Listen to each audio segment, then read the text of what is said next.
Assalamualaikum warahmatullahi wabarakatuh. Waalaikumsalam warahmatullahi. Ya, para sahabat IPA sekalian, untuk pagi hari ini kita berkunjung ke satu lagi alumni Prodi Pendidikan IPA. Kori angkatan berapa ya?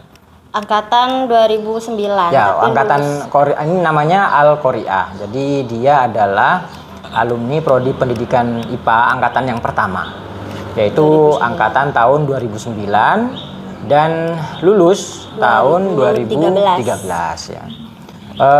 Kori ini tipikal anaknya kalau semasa di kampus dulu tidak terlalu pendiam gitu istilahnya, anaknya pendiam, tapi prestasi akademiknya bagus. Kemudian juga dia mau untuk ikut berbagai macam kegiatan organisasi saat itu. Jadi keorganisasian di Prodi Pendidikan IPA cukup bergerak karena ya alumni perdana atau angkatan pertamanya itu saat itu saya ingat sangat aktif gitu ya. Mereka semua mau menggerakkan kegiatan yang dilaksanakan oleh lembaga, kegiatan juga berkreasi menciptakan banyak kegiatan sehingga mereka mendapatkan banyak pengalaman. Jadi tidak hanya belajar secara akademik di kelas bersama dosen, tapi juga belajar berorganisasi, menyalurkan berbagai macam pengetahuan ke dunia nyata. Nah, itu sekilas cerita tentang Al Qoriah ini.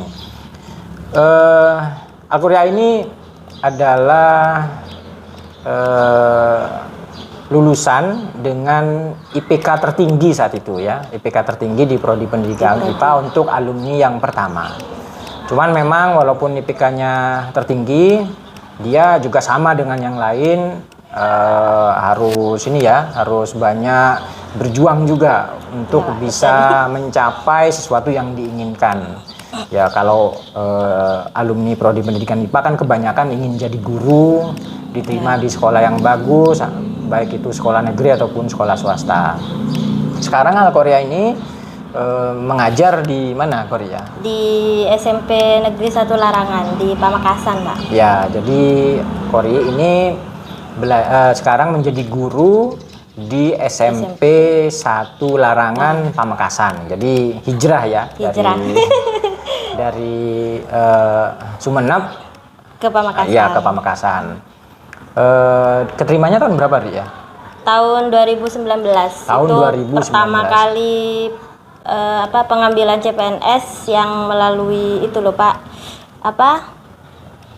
Daring. Bukan daring, maksudnya tesannya itu memang benar-benar dilaksanakan secara terbuka gitu ya. Dengan menggunakan komputer ya, komputer based test ya. Ya, betul. Jadi CBT istilahnya ya. Jadi sehingga memang kompetisinya relatif lebih terbuka. Benar. Dan pertama kali pada saat itu tahun 2019. Nah, jadi Kori ini diterima PNS guru di Pamekasan pada tahun 2019. Nah, kan sebelum 2019 berarti ada berapa tahun itu? Dari lulus berarti ya, ada dari 2013 sampai 2019. 6 tahun ya? Ya, sekitar itu. Sekitar 6 tahun. Jadi ada proses panjang yang dia lalui. Jadi Kori juga pernah bekerja di Prodi di FKIP ya. Di FKIP. Jadi Kori pernah bekerja sebagai laboran ya, sebagai laboran selama kira-kira 4 atau 5 tahun ya. Iya, sekitar itu. Jadi, 2014 masuk 2014 ke ya. Wiraraja. Jadi sekitar 5 tahun dia bekerja sebagai laboran di Prodi Pendidikan IPA FKIP Universitas Wiraraja. Jadi ya saya pikir semua orang ya akan mengalami hal yang serupa. Jadi untuk mencapai sesuatu yang diinginkan, mungkin dia singgah dulu di pekerjaan apa, kemudian berproses, belajar banyak hal hingga mencapai sesuatu yang lebih stabil gitu ya. Ketika dia sudah berada di tempat yang lebih stabil, maka biasanya itu akan terus untuk jangka waktu yang lama. Seperti misalnya Kori ini ya, insya Allah akan lama di situ ya sampai pensiun mungkin ya. Mudah-mudahan, amin. Ya, amin. Nah, tapi itu cuma sekedar pembuka aja, istilahnya promosi kita lah ya, promosi kita Prodi Pendidikan IPA agar kalian mau tertarik masuk ke Prodi Pendidikan IPA. Tapi yang sebenarnya yang akan saya bahas untuk pertemuan atau diskusi kita kali ini adalah mengenai adanya program pemerintah untuk mendidik atau melatih para guru memanfaatkan Google ya, betul-betul memanfaatkan Google secara maksimal untuk keperluan mereka mengajar. Jadi kalau kita buka Google, sebenarnya di Google itu ada banyak sekali fitur ya, banyak sekali fitur, banyak sekali sub-sub di dalam Google itu yang bisa digunakan untuk keperluan pembelajaran, baik itu di sekolah maupun di perguruan tinggi. Nah, Kemendikbud berharap guru-guru bisa memanfaatkan ini, dan sepertinya Kemendikbud punya pilot project, jadi ada guru-guru tertentu yang dilatih ya. Iya, ada dilatih pelatihan untuk bisa menguasai istilahnya mastering Google ya. Master Google. Google Master Google Training.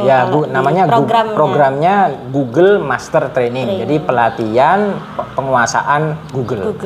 Untuk apa? Ya untuk tugas dia sebagai seorang calon guru. Kemungkinan nanti mereka yang sudah lulus di training ini akan punya kewajiban untuk mentraining guru-guru yang lain ya. Betul, ada pengimbasan nanti Pak. Ya. Jadi pengimbasan itu memang sudah ada komitmen di awal. Pas mendaftar itu 50 minimal itu 50 guru untuk di training anggaplah pengimbasan dari peserta GMT ini. Namanya GMT, Google Master Training ya. Mungkin Kori bisa cerita sedikit sebenarnya fitur-fitur seperti apa yang ada di Google yang sangat bermanfaat untuk dimanfaatkan oleh para guru. Oh ya. Jadi di pelatihan ini, di GMT ini guru nanti dikasih pelatihan terkait ya pemanfaatan Google yang bisa diterapkan di pembelajaran atau di sekolah gitu Pak. Nah, jadi fitur Google yang bisa dimanfaatkan itu seperti Classroom, Google Classroom, kemudian Google Chat, Google Meet, Google Slide untuk presentasi, terus Google Doc. Mungkin bisa disebutkan satu-satu dan fungsinya, Ri. Oh ya, jadi seperti Classroom itu kan untuk membuat kelas maya. Jadi kalau misalkan tidak bisa di dalam ruangan, jadi bisa interaksi antara guru dengan siswa itu di Google Classroom. Itu kemudian, berfungsi sebagai LMS ya. Ya. Google Classroom ya. Learning Management System ya. Jadi betul, membuat sebuah kelas tapi maya. Dunia maya. Ya, semua bahan tes, interaksi, daftar hadir juga kan bisa di semuanya di situ ya. Nah, kalau di kampus itu ada LMS masing-masing gitu ya. Biasanya kampus punya LMS, Dikti juga punya LMS, tapi Google juga punya, dan itu banyak. Ya itu untuk yang dimanfaatkan di sekolah itu, dan untuk training ini pelatihan ini tuh lebih ke pemanfaatan yang di Google itu. Nah, jadi ada Google Classroom. Kemudian ada Google Slide itu apa itu Google Slide untuk presentasi Pak. Ya semacam PowerPoint. Cuman itu kan bisa di-share terus bisa dibagikan di Google Classroom itu sendiri gitu. Terus, apa bedanya kita bikin slide di PowerPoint dengan bikin slide di Google Slide? Apa bedanya? Ya. Kalau misalkan di PowerPoint itu kan ya kecuali PowerPoint yang sudah 365 itu kan sudah bisa dibagikan. Tapi kalau yang fitur yang masih pakai 2010 atau yang sebelumnya itu nge-share-nya misalkan untuk diedit itu kan tidak bisa. Jadi kalau pakai Google Slide itu mungkin sesama guru dibagikan, itu nanti bisa sama-sama jadi editornya. Oh iya, jadi dia bisa berperan. Atau hanya bisa melihat saja. Oh iya, bisa diatur itu ya, peran dari orang yang di-share itu ya. Iya betul, seperti itu kelebihannya. Terus disimpannya di mana itu? Disimpannya di Google Drive. Jadi semua ya itu pakai Google seperti itu. Emailnya pakai Google gitu ya. Nah kalau masalah email itu kan makanya di sini GMT itu ada kerjasama dari Google, terus dari PT Revo itu sama Kemendikbudristek. Nah di situ Kemendikbudristek itu kan mengeluarkan setiap guru dan siswa itu punya akun yang namanya Belajar ID. Nah nanti pemanfaatannya di akun itu Pak. Jadi bukan menggunakan email, bukan Gmail, tapi Belajar ID. Jadi menggunakan email institusi ya. Ya, betul. Nah, ya. email institusinya itu milik Kemendikbud, Kemendikbud. ya. Kalau di kampus biasanya dosen-dosen punya email institusi. Misalnya kalau saya ada email Wiraraja ACID misalnya ya. Kalau yang di Guru-guru itu berarti @-nya apa? @guru SMP belajar ID. Oh ya, @guru SMP belajar ID gitu Ya, ya. jadi guru.smp.belajar.id. .id. Oh, Gitu. iya. Tapi kalau untuk SD nanti guru SD gitu loh Pak. oh, Kalau ya, SMA guru. gitu. Tapi Oh, kalau iya, iya. siswa sama gitu. Pakai Siswa, langsung belajar aja. oh belajar ID gitu Ya. ya. Ya ya. Jadi salah satu keunggulan kalau kita punya email institusi yaitu biasanya kita punya penyimpanan Google Drive yang nggak ada batasnya Iya betul. gitu ya. Nah itu juga kelebihannya. Makanya guru-guru memang diarahkan ke sana. Soalnya kan kalau misalkan pakai yang biasa terbatas gitu Pak. Tapi kalau yang pakai akun belajar ID itu tidak terbatas. Jadi lebih mempermudah agar penyimpanan di HP itu kan tidak penuh. Iya seperti iya itu. iya.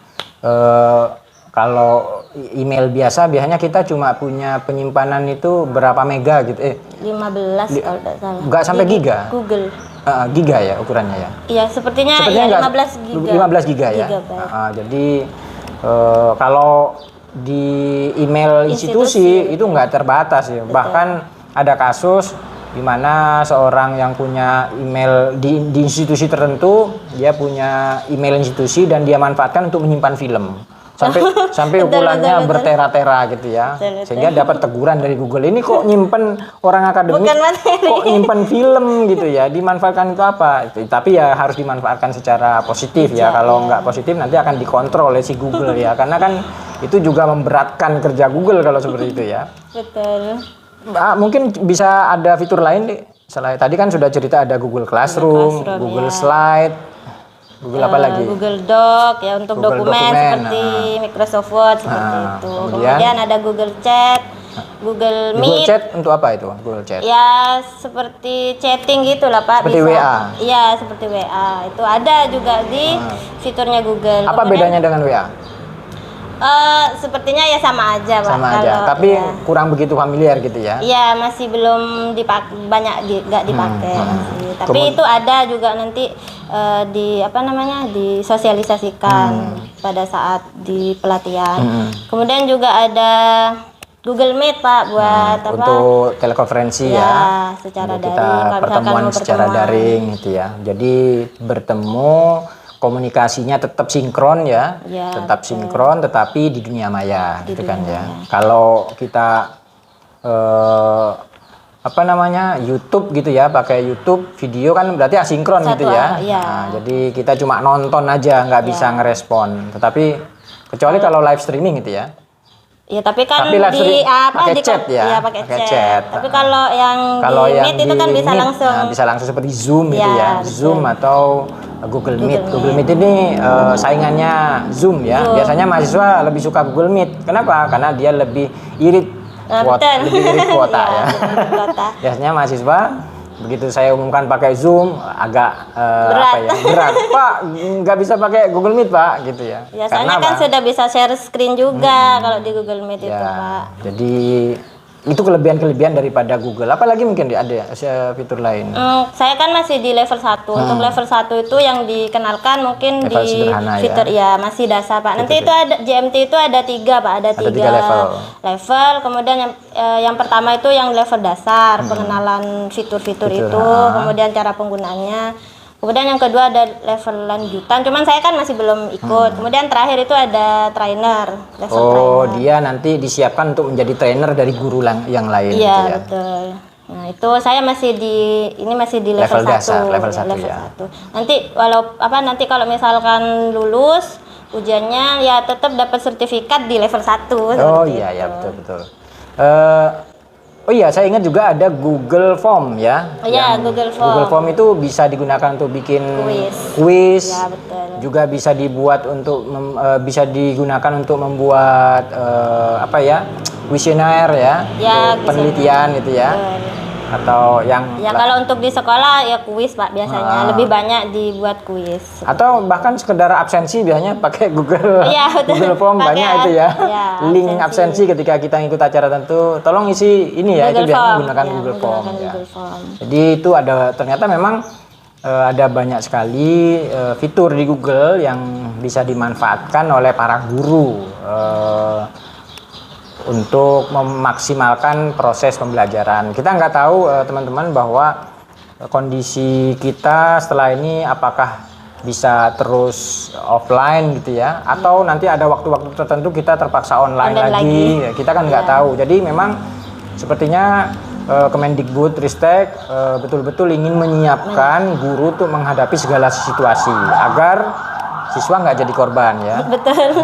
Soalnya yang kemarin itu kan baru pertama kali Pak. Jadi banyak guru-guru yang kelayapan, yang terutama yang masih gagap teknologi gitu. Jadi kalau di sekolah itu ya ada yang masih muda-muda ngajarin yang senior seperti itu. Untuk ya ini pemanfaatan Google. Sebenarnya saya walaupun sebelum ikut pelatihan ini juga sudah pernah menggunakan gitu, ya setahunnya gitu yang dipakai. Nah mungkin nanti pendalamannya di pelatihan ini seperti itu. Selain memang ya, lebih banyak ilmunya juga ini kan plus tanggung jawab ya. Iya, betul. Plus tanggung jawab untuk melatih guru-guru yang lain. Kemudian guru-guru yang lain juga ketika diajari mereka juga tidak bisa mengabaikan lagi karena ini memang sudah proyek Kemendikbud gitu ya. Ya kalau dulu-dulu kan ayo saya ajari kan nggak mau mereka kan.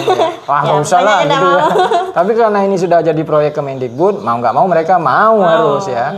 Kemudian karena tantangan ke depan mungkin ya itu harus mempersiapkan diri untuk tidak gagap lagi seperti itu. Kemungkinan kalau seperti misalnya di dosen itu ada beberapa fase ketika dia ingin mendapatkan sertifikasi misalnya atau dia mau naik pangkat atau lain sebagainya itu harus harus menggunakan beberapa teknologi ketika mengajar dan itu harus di store gitu ya ke pusat. Misalnya ada video YouTube tentang bagaimana dia mengajar, nah gitu ya. Jadi bagaimana dia memanfaatkan LMS-nya di kampus, nah gitu ya.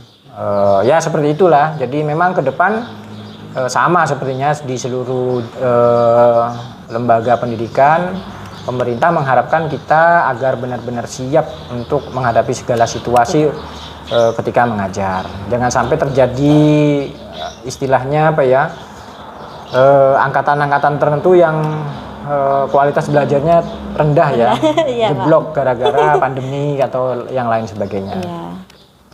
Ya itu harus berjuang. Pertanyaan berikutnya Kori, kemarin Kori kan dapat ini sebenarnya prosesnya gimana? Apakah untuk mendaftar ini memang menjadi perwakilan sekolah, kemudian langsung masuk ke training itu, atau mandiri berkompetisi baru nanti diterima gitu, atau seperti itu? Ya. Kalau saya pribadi itu kemarin dapat infonya kan dari IG Pak, dari Instagram. Nah itu IG-nya siapa itu? Kemendikbud. Kemendikbud. Nah itu ada ya pelatihan JMT pengumuman ini. Gitu ya? Ya pengumuman. Nah itu saya ya daftarnya itu mandiri, bukan dari perwakilan sekolah, tapi tetap atas nama institusi. Jadi tetap atas nama lembaga. Cuman daftarnya mandiri seperti itu. Kemudian ya di sana ada seleksi kan Pak, otomatis ada seleksi itu dari 6.000 Pak. Seleksinya itu pakai ada tes atau apa enggak ya? Yang ngisi Google Form itu. Google Form kan pendaftarannya pakai Google Form. Nah, di Google Form itu juga selain data pribadi, kemudian ada kayak pretest gitu loh Pak. Ada semacam pertanyaan yang terkait dengan Google seperti itu. Kemudian juga komitmen ketika nanti jadi peserta. Nah, salah satunya itu ada komitmen tentang pengimbasan. Jadi untuk mendaftar ini kalau sudah keterima itu wajib harus membuat komitmen ya, ada lembar komitmen gitu ya. Iya, tapi tidak tanda tangan. Cuma di situ memang sudah anggaplah kayak pernyataan di checklist gitu ya. Iya. Jadi bersedia untuk mengimbas, maksudnya pengimbasan itu kegiatan pengimbasan ke minimal 50 guru yang lain. Tuh. Ya kalau misalkan tidak bersedia ya jangan lah. Ya nggak diterima pasti ya. Iya, nanti kan ada lulus tidak lulusnya juga seperti itu. Itu salah satu komitmen yang di awal sudah dijanjikan gitu di depan. Nah, setelah itu baru nunggu pengumuman. Nah, kebetulan pengumumannya itu langsung diumumkan melalui email. Email itu akun Belajar ID. Belajar ID itu ya. Gimana sikap sekolah ketika kamu mendaftar ini? Mereka biasa aja atau maksudnya bagus mengapresiasi ya, otomatis mengapresiasi Pak. Soalnya kan memang di sekolah itu juga kemarin kan guru-guru kalau ada info itu semua gercep Pak, untuk kecuali yang memang guru-guru yang sudah gitu ya. Tapi kalau yang masih muda itu memang kayak kemarin tuh kan ada guru penggerak, juga ada sekolah penggerak itu ikut ya, ada beberapa yang ikut. Kalau saya pribadi kan masih belum memenuhi syarat ya. Belum memenuhi syarat gitu. Ya, jadi memang ini memberi kita wawasan bahwa ketika kalian sudah menjadi guru itu bukan akhir dari proses belajar. Betul.